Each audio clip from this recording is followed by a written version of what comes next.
All right, well, the drums. For the drums here, I am using the MT Power Drumkit 2.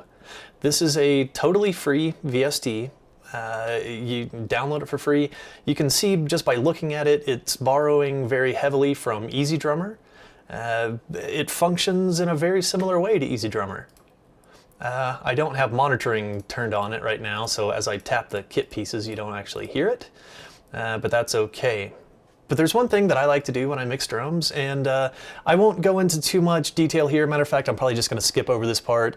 You can watch this video up here, I think, maybe over here, I can't remember. And you can get an idea, since this works so similarly to how EZdrummer works. I have a tutorial for how to split out all the kit pieces to their own track for EZdrummer in Reaper. You can go watch that. I'm just going to skip over that here, and we'll get back to it once I've got that done. Okay, yeah, I think I've got everything split out like I like. I've got the drums all in a folder. I like that in Reaper, that folders kind of act as buses, so I can apply an effect to all the drums, to the whole kit if I want. I'm going to get rid of the tracks that I didn't use. And yes, I'm going to delete that. All right, and now I'm going to set this to last. Okay, so now I can collapse the drums, or I can open them all up. All right, that's good. All right, so first things first, I like to start with a kick. I'm going to turn everything down here. I'm going to go to a part of the song where I know the drums are there, and I am just going to press play, and I'm going to start bringing the kick drum up until it's peaking somewhere under -6 dB. This will be a little easier to see if I bring this guy over here, and the kick is right here. He's the one that's highlighted, although the highlight is kind of subtle. All right, let's just start playing and see what happens. I'm going to start bringing the fader up.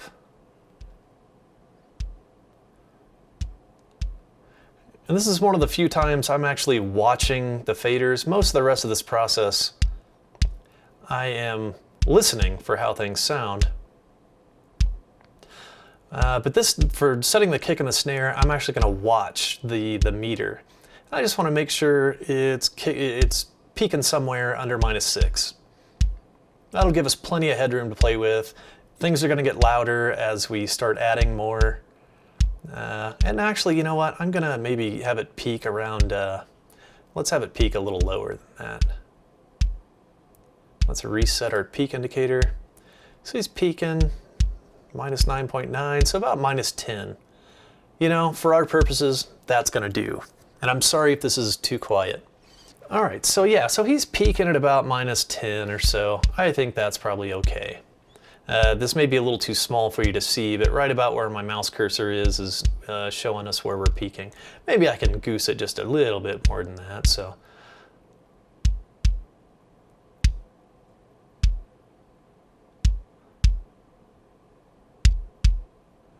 -6, so let's crank her down a little bit more. All right, so that's good. Now I'm going to move on to the snare. I'm going to bring the snare up.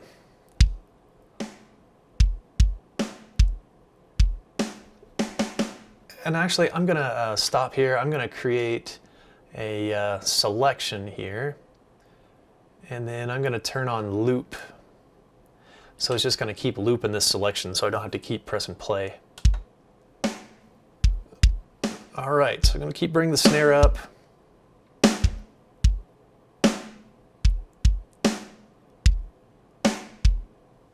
I've got to turn my headphone volume up all together.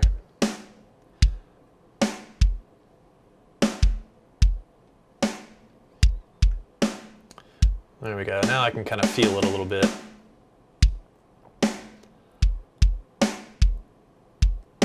Kind of more listening than watching here.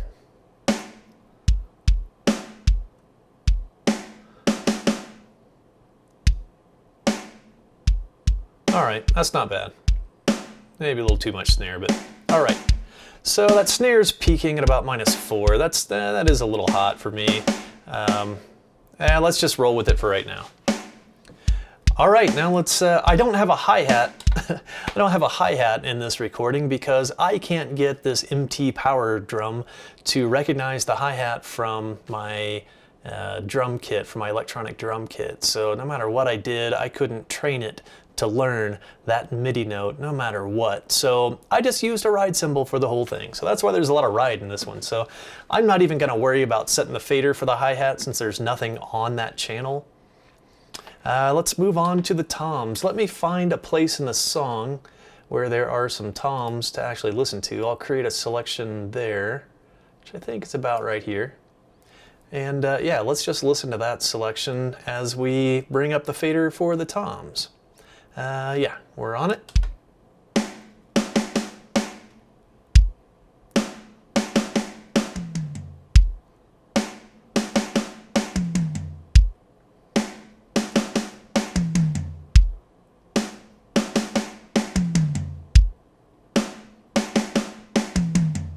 All right, you know.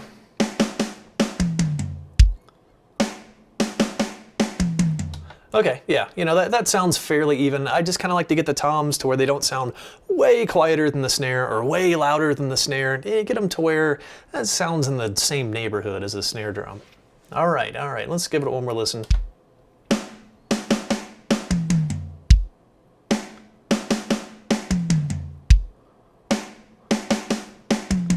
All right, yeah, good enough for right now. All right, so the next thing is the overheads. Now in this one, there are no actual overhead mics, so I just assigned all the cymbals to the overheads. So it's not technically an overhead, it's just all the cymbals of the kit. So let's see if this same selection has cymbals in it.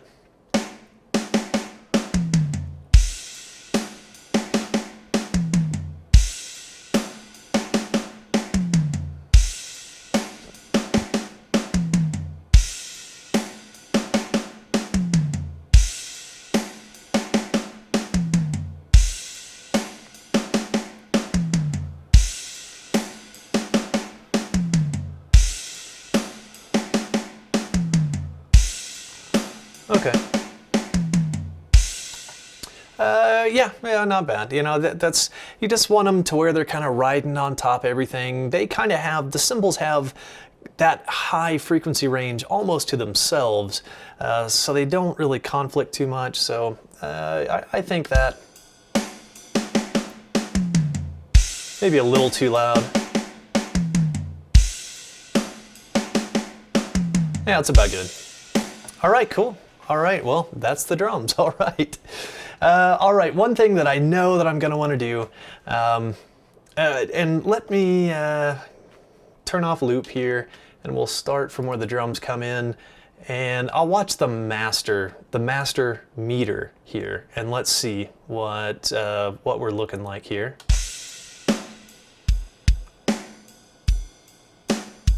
And you know, those are, yeah, everything's peaking underneath -6. I think that's pretty darn good as far as levels overall go. Now, one thing that I know we're gonna want on the drums as a whole, I like to put a compressor on the drum bus. That's just me. That's the sound I'm going for in this mix.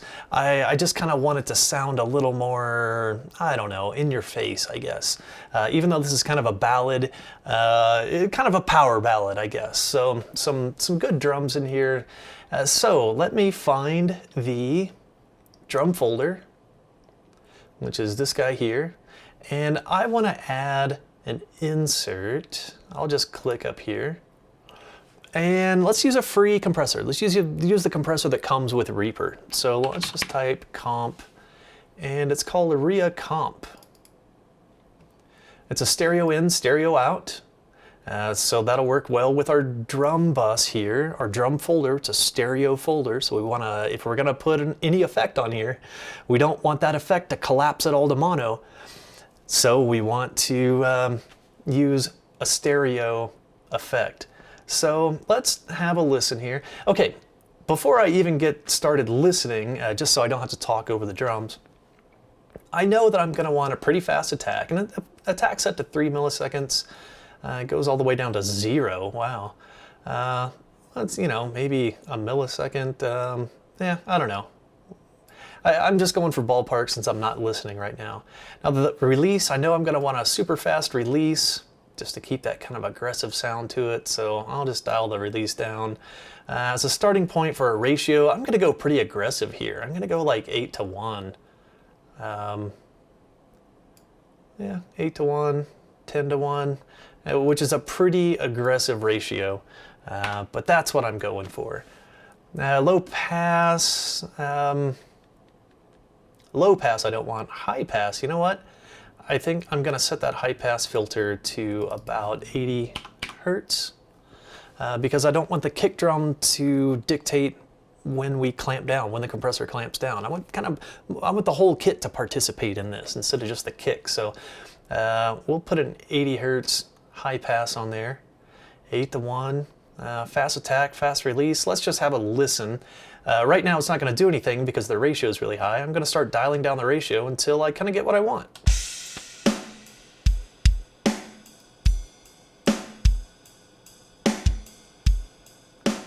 I might shoot for 3 to 5 dB of gain reduction, which is this big red thing here.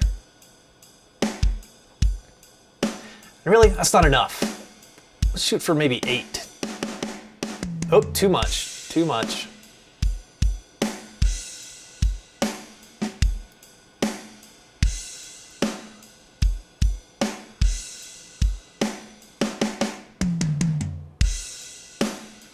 All right, we're getting there, getting there. Let's try to like a -22.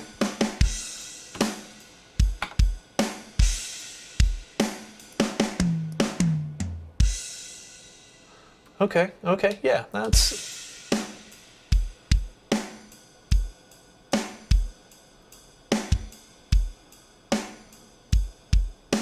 That way it kind of clamps down on that kick a little bit. It clamps down on the snare, definitely, and lets that ride and lets the cymbals through, and it kind of creates a little bit of a wash whenever the crash hits. Instead of just it going, you know, blang, it kind of makes it just kind of wash a little bit. Yeah, I like that, I like that. So let's go with that for right now.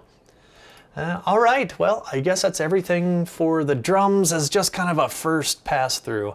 We'll probably adjust this later, but for now, we'll let that ride. All right, let's have one more quick listen to it to make sure. This is one of those things tomorrow morning when I come back and listen again, I'll probably have changed my mind on a lot of this stuff. I tend to struggle with the kick and the snare. I always end up making them too loud. I have a feeling the kick is too loud.